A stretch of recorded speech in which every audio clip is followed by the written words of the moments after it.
नमस्कार,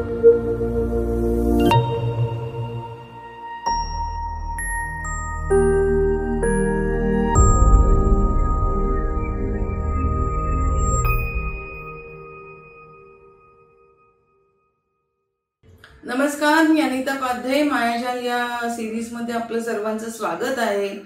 बासू चॅटर्जी आणि त्यांचा चित्रपट रजनीगंधा याविषयी बोलणार आहे मी. असं मी गेल्या एपिसोडमध्ये सांगितलं होतं. गेल्या एपिसोडमध्ये मी बासूदांच्या काही आठवणी आपल्याला सांगितल्या होत्या. आज मी रजनीगंधाबद्दल बोलणार आहे की रजनीगंधा हा चित्रपट कसा बनला. रजनीगंधा हा चित्रपट 1974 साली प्रदर्शित झाला होता आणि त्यातला जो विषय आहे त्याचा तो विषय त्या काळातल्या मनाने फार बोल्ड होता, म्हणजे मानसिकरित्या बोल्ड होता. कारण 70च्या दशकामध्ये आजच्यासारखं नव्हतं की मुलं मुली फिरले म्हणजे डेटिंग करतात, मग नाही समजा पसंत पडलं तर मग सोडतात, दुसऱ्या मुलाशी किंवा दुसऱ्या मुलीशी विवाह करतात आणि इतकं सहजपणे रिलेशनशिप जी असते ती बदलली जाते. मात्र तो काळ तसा नव्हता आणि हे संस्कार सगळे त्या समाजाचे सुद्धा संस्कार होते, घरातलेच होते, पण समाजात जो समाज होता त्याच्यामध्ये सुद्धा हे मान्य केलं जात नसायचं. एकतर कॉलेजमध्ये मुलं मुली असल्या तरी सुद्धा अशी मैत्री, दाट मैत्री नसायची. एक त्याच्यामध्ये एक लक्ष्मण रेखा असायची, एक थोडंसं अंतर असायचं त्या मैत्रीमध्ये सुद्धा.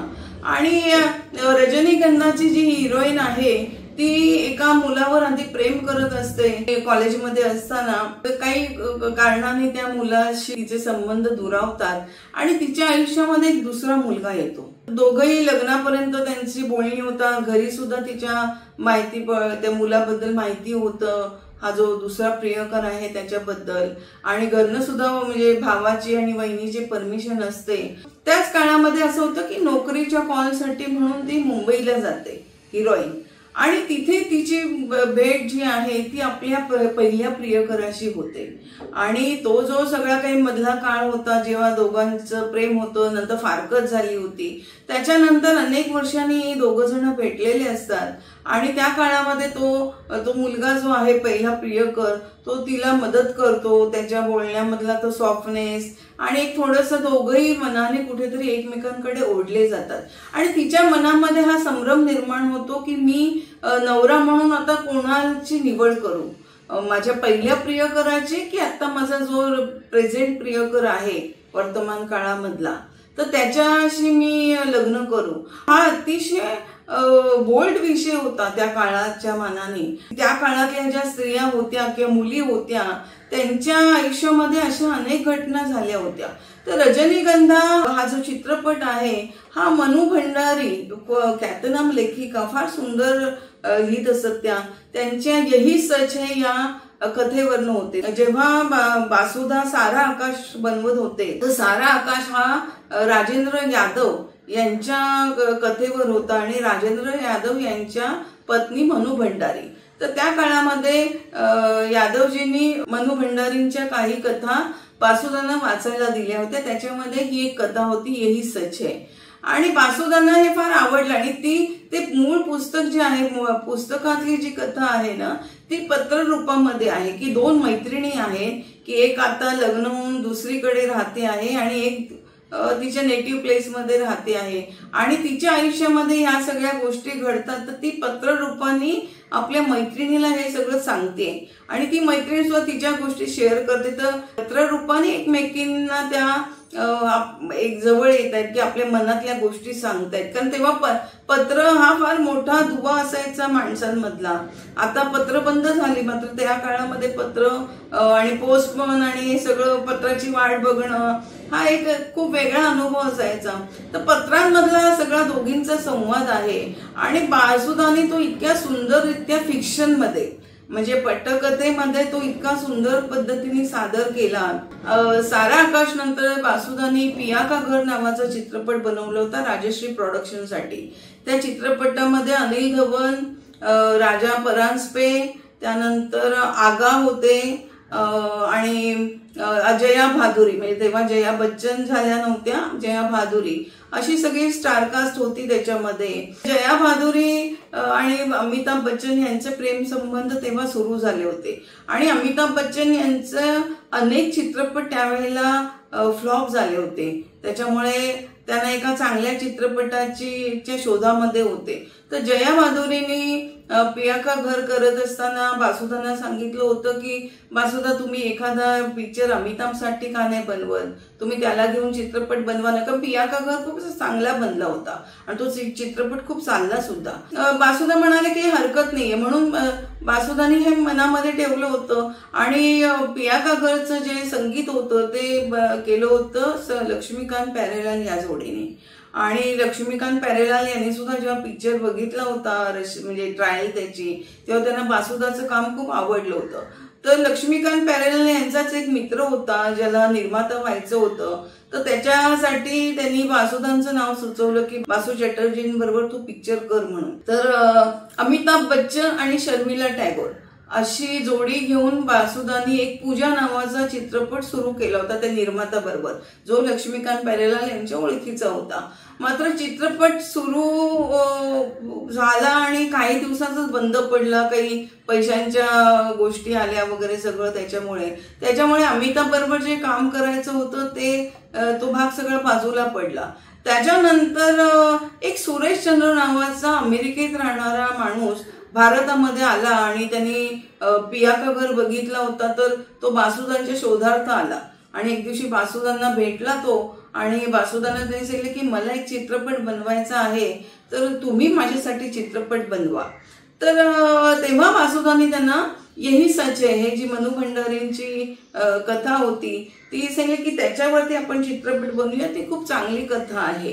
तर सुरेश चंद्रला सुद्धा ती कथा आवडली.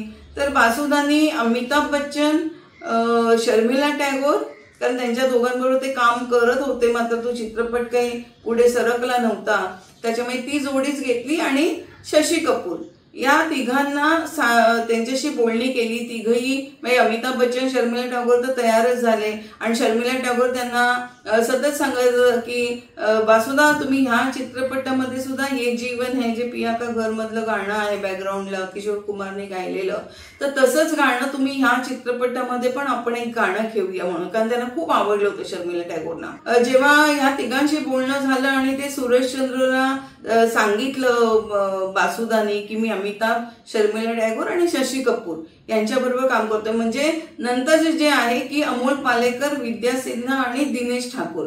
तर दिनेश ठाकूरची भूमिका हे अमिताभ बच्चन करणार होते, शर्मिला टॅगोर म्हणजे विद्या सिन्हा आणि शशी कपूर आहे ते अमोल पालेकरांची भूमिका करणार होते. तर असं सगळं मी तिघांशी बोललेलो आहे आणि तिघही राजी आहेत, तर आपण हा चित्रपट आता सुरू करूया.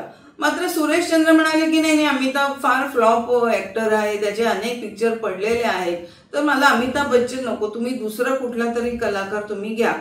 तर बासुदांना आता खरं पंचायत झाली की अमिताभ बरोबर म्हणजे एक चित्रपट सुरू केला होता, तो काही झाला नाही, आता याला घेतलं, त्याच्याशी बोलणी झाली आणि आता हा निर्माता म्हणतोय की नको अमिताभ बच्चन म्हणून. तर त्यांना असं वाटलं की आता मी अमिताभला कसं सांगू की नाही म्हणून. पण सुदैवाने असं झालं की त्याच काळामध्ये अमिताभ बच्चनना आणि जया भादुरीना घेऊन अभिमान चित्रपट बनवायचं घाट ऋषिकेश मुखर्जीने केलं. त्याच्यामुळे तिथे अमिताभना काम मिळालं, त्यामुळे ते थोडंसं बासुदांना झालं की चला हा आता त्याला ह्याच्या हातामध्ये दुसरा चांगला दिग्दर्शकाचा चित्रपट आहे. सुरेश चंद्र आहे त्या पैशांच्या बाबतीमध्ये पण तो फार कंजूस होता. तर मग शर्मिला टॅगोर सुद्धा बाद झाली, कारण आता अमिताभ नाहीये तर शर्मिला टॅगोर नको, मग आपण दुसरी एखादी हिरोईन बघूया. म्हणून त्या काळामध्ये अपर्णा सेन, त्यांनी सगीना या चित्रपटामध्ये काम केलं होतं. अपर्णा सेन चांगले अभिनेत्री आहेत बांगला चित्रपटाच्या आणि दिग्दर्शिका सुद्धा आहेत. तर त्यांनी तेव्हा सगीना चित्रपटामध्ये काम केलं होतं, म्हणून बासुदांना वाटलं की आपण अपर्णा सेनशी बोलूया, म्हणून ते आणि सुरेश चंद्र कलकत्त्याला गेले. अपर्णा सेननी आधी जेव्हा चित्रपटाची कथा ऐकली तेव्हा त्यांनी सांगितलं की नाही, मला ना काही कथा काही फारशी आवडली नाही, फार मला काय कथा गोंधळाची वाटते आहे, तर मला नाही हा चित्रपट करायचा.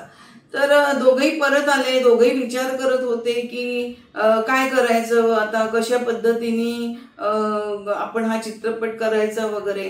तेवढ्या शशी कपूर यांच्याबरोबर जेव्हा त्यांच्या कराराच्या गोष्टी, साईन करण्याच्या गोष्टी झाल्या, तेव्हा शशी कपूर म्हणाले की बासुदा, तुम्ही जो हा चित्रपट करणार आहात ना, तर तो तुम्ही तेवढ्याच प्राइसला विका वितरकांना जेवढे माझे मेनस्ट्रीमचे चित्रपट जे असतात ते विकले जातात, म्हणजे त्याच रकमेमध्ये तुम्ही हा चित्रपट विका. आता बासुदांचा हा स्वभावच नव्हता की स्टार्स बरोबर काम करणं, त्यांना कधी आवडलं नाही स्टार, मोठ्या मोठ्या स्टार्सना घेऊन काम करावं. ते सिंपल साध्या लोकांना त्यांनी घेऊन कायम काम केलेलं आहे. आणि त्यांच्या बहुसंख्य चित्रपटांचं तर अमोल पालेकर आणि विद्या सिन्हाच राहिलेले आहेत हिरो हिरोईन्स, किंवा जरीना नवाब राहिलेले आहेत. त्यांना असं होतं की बापरे, आता परत हा पिक्चर जर का तेवढ्याला विकला गेला नाही तर पुन्हा पैशांचं गणित तयार होतं. आणि ते त्यांना असं वाटलं की हे माझ्या मनावरती एक बर्डन राहील की बाबा नाही, हा चित्रपट आहे हा एवढ्या पैशालाच विकला गेला पाहिजे, जेवढी शशी कपूरना असं वाटतंय की तेवढ्या पैशांची अपेक्षा जी आहे की एवढ्या पैशांना विकला जावा. त्यांचे चित्रपट छोट्या बजेटचे सुरुवातीपासूनच होते.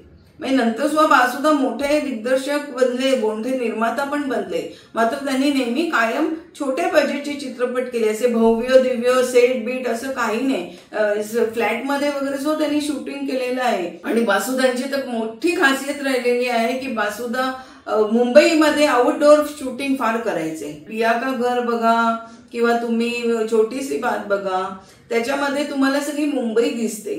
आणि तेव्हाची मुंबई, तेव्हाचं ते सगळं आज नॉस्टॅल्जिक गोष्टी आहे, पण ते सगळं जे रिअल असायचं ना, ते बासुदांना करायला फार आवडायचं. त्याच्यानंतर त्यांना असं वाटलं की अरे बापरे, मी या कुठल्याही स्टारला घेतलं, शशी कपूरला, तर म्हणून त्यांनी असं केलं शशी कपूरना की बाबा नाही, मी या अटी मला मान्य नाही की अमक्याच याला मी चित्रपट विकेन म्हणून, तर ते माझ्यावरती बर्डन राहील, तर असं करूया आपण इथेच थांबूया. तर शशी कपूरचा चित्रपटामधून बाद झाले. त्याच्या तेवढ्यात असं झालं की पिया का घर हा सिल्वर जुबली झाला. आणि मग अपर्णा सेन यांचा फोन आला बासुदांना की बासुदा, मी तुमच्या चित्रपटामध्ये काम करायला तयार आहे, तर तुम्ही मला भेटायला या. पुन्हा एकदा सुरेश चंद्रला घेऊन बासुदा कलकत्त्याला गेले. तर अपर्णा सेननी सांगितलं की मी तुमचा चित्रपट करेन, पण मला ना तुम्ही माझ्या कामाचा मोबदला म्हणून मला तुम्ही नवी कोरी फियाट कार जी आहे ती मला तुम्ही विकत घेऊन द्या. त्या काळामध्ये फियाट कार ही 32,000ला मिळत असे, नवी कोरी फियाट कार.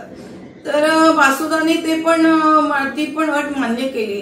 मात्र त्यांनी सांगितलं की नाही, त्यांना जेव्हा कळलं अपर्णा सेनना की आता शशी कपूर नाहीये चित्रपटामध्ये, तर त्यांचं होतं की नाही, मग माझ्या समोर तुम्ही स्टारच घ्या एखादा, मला असं दुसऱ्या कुठल्या कलाकाराबरोबर काम नाही करायचं, हिरो बरोबर जो नवीनच आहे किंवा जो ज्याला फारसं नाव नाहीये.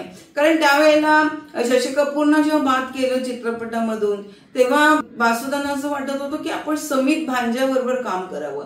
समीत भांजा जे गुड्डीमध्ये हिरो होते, दिसायलाही छान होते, गुड्डी चांगला चित्रपट चालला होता, त्यांच्या कामाचं पण कौतुक झालं होतं. तर ते अपर्णा सेननी अमान्य केलं की नाही, समीत भांजा नको, तुम्ही एखादा स्टार घ्या हिंदी मधला. तर आता पुन्हा बासुदांना प्रश्न पडला की आता स्टार दुसरा कुठला शोधायचा, बरं नवीन दुसरा कुठला स्टार जरी घेतला स्टार कलाकार, तर त्याचे काहीतरी अटी वगैरे असतील, त्या सगळ्या भानगडीतच नको ना. म्हणून त्यांनी अपर्णा सेनला स्वभाव चित्रपटातून बाजूला केलं. मायाजालमध्ये आता फुलस्टॉप घेते आहे आत्ताच्या एपिसोडसाठी. रजनीगंधाची पुढची जी काही कथा आहे, कसा बनला, त्याची निर्मिती प्रवास जो त्याचा आहे, तो पुढच्या एपिसोडमध्ये सांगेन. तोपर्यंत बघत राहा मायाजाल. धन्यवाद.